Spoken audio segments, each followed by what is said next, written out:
So today we are celebrating the Cherokee Phoenix and Cherokee journalism and printmaking.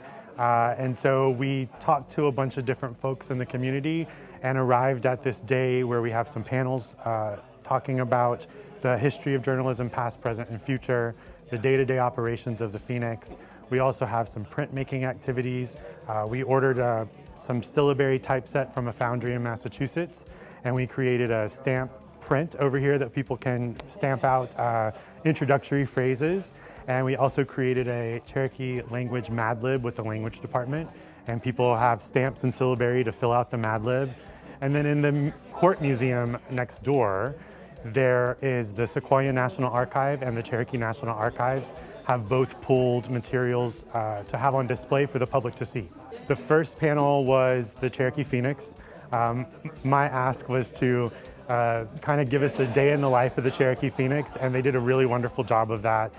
They spoke about what news is good news that they choose and how they select the process of finding the news. They also talked a little bit about what's unique about being a native newspaper versus a non-native paper.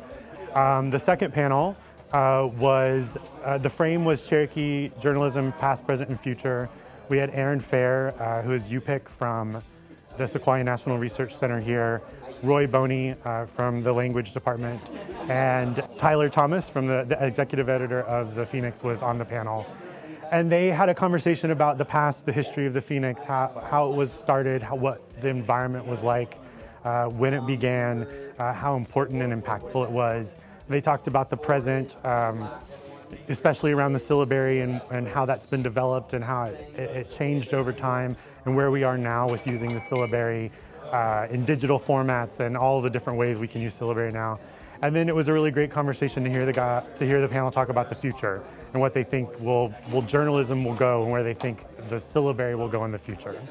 I was really impressed by the presentation today. It was really great to hear about the impact and legacy of not just the Cherokee Phoenix, but also the Cherokee syllabary itself. I was really excited by what I heard today. I had a couple of questions specifically about the future of the Cherokee syllabary and the way in which the Cherokee syllabary is going to be utilized for kind of future projects, including artificial intelligence. And I felt the panelists were really knowledgeable, and I'm walking away excited to learn more because in a forum like this, it's hard to really address everything.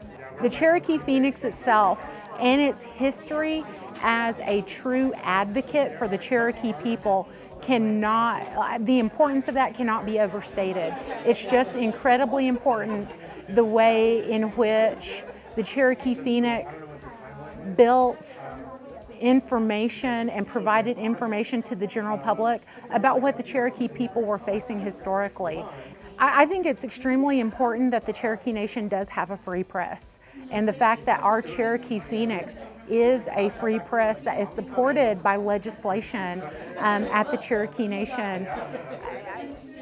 It's a small number of tribal newspapers that are protected by legislation as a free press. So I'm really impressed by the Phoenix and the work they do with limited resources.